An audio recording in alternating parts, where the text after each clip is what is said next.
بسم اللہ الرحمن الرحیم۔ اللہ تبارک و تعالیٰ کے نام سے شروع جو بڑا مہربان اور نہایت رحم کرنے والا ہے۔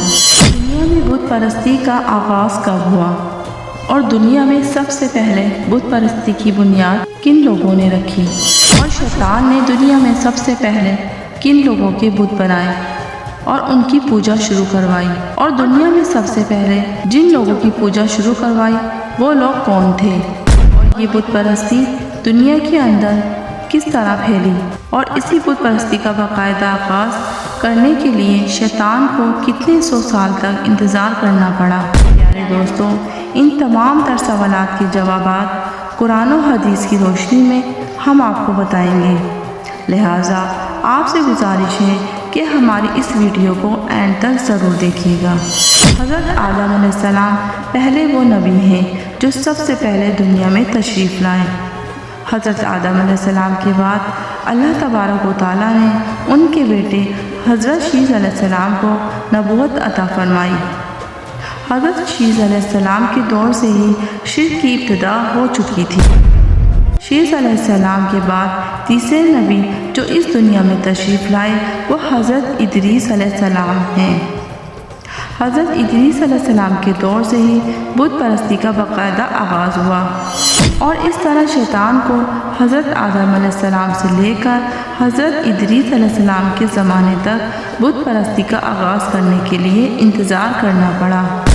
دوستوں، روایات میں آتا ہے کہ حضرت آدم علیہ السلام کی وفات کے 500 سال بعد حضرت ادریس علیہ السلام دنیا میں تشریف لائے، اور بعض روایات کے مطابق حضرت ادریس علیہ السلام حضرت آدم علیہ السلام کی موجودگی میں ہی اس دنیا میں جلوہ گر ہوئے۔ حضرت ادریس علیہ السلام پہلے وہ نبی ہیں جنہوں نے دنیا کو لکھنے پڑھنے کا درس دیا، اور آپ کو اسی وجہ سے ادریس کہا جاتا ہے۔ اور حضرت ادریس علیہ السلام وہ پہلے نبی ہیں جنہوں نے لباس کو سلائی کر کے زیب تن کیا۔ حضرت ادریس علیہ السلام چونکہ اللہ تعالیٰ کے نبی تھے، اسی وجہ سے ان کی اولاد بھی اولیاء اور صلح میں سے تھی۔ حضرت ادریس علیہ السلام کی اولاد اپنا تمام وقت اللہ تعالیٰ کی عبادت میں گزارتی اور ذکر الہی میں مشغول رہتی۔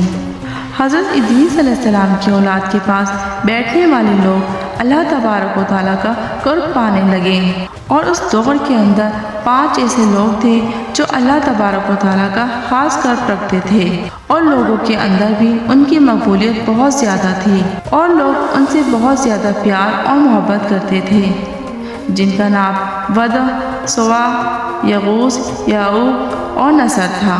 روایات میں آتا ہے کہ یہ لوگ اللہ تبارک و تعالیٰ کے اولیاء کرام میں سے تھے۔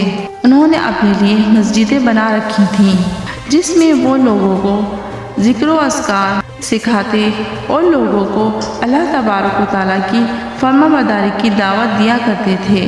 چونکہ اس دور میں لوگ ان سے بے پناہ محبت کیا کرتے تھے، اسی وجہ سے لوگ ان کے پاس بڑے شوق سے آتے اور خوشی کے ساتھ عبادت کرتے اور عبادت میں لذت پاتے۔ جب یہ نیک لوگ اس دنیا سے چلے گئے تو لوگوں کو بہت افسوس ہوا، اور ان کی عبادت کا شوق بھی کم ہو گیا، اور لوگ ان کی وفات کے بعد غمگین رہنے لگے، یہاں تک کہ لوگوں نے اپنا کاروبار کرنا بھی چھوڑ دیا۔ ان کی وفات کے بعد لوگ ایک دوسرے سے شکایات کرنے لگے کہ اب ہمیں عبادت الہی میں وہ سرور نہیں آتا جو پہلے آیا کرتا تھا۔ چنانچہ جب شیطان نے لوگوں کی یہ بے رخی اور ایمان میں کمی دیکھی تو شیطان نے موقع غنیمت جانتے ہوئے ان پر کڑا وار کر دیا، اور یہ وہ وقت تھا جب شیطان کو موقع ملا کہ وہ بت پرستی کا آغاز کرے اور بت پرستی کی بنیاد رکھے۔ چنانچہ شیطان ان لوگوں کا کمزور ایمان دیکھ کر ایک دن سر پر امامہ باندھے اور ہاتھ میں عصا پکڑے ایک بوڑھے کی شکل میں ان لوگوں کے مجمع میں حاضر ہوا، اور شیطان کہنے لگا، تم لوگ کیوں پریشان ہوتے ہو؟ تم لوگ ان بزرگان دین کی وفات کے بعد بھی وہی لذت اور سرور حاصل کر سکتے ہو جو ان لوگوں کی زندگی میں حاصل کیا کرتے تھے۔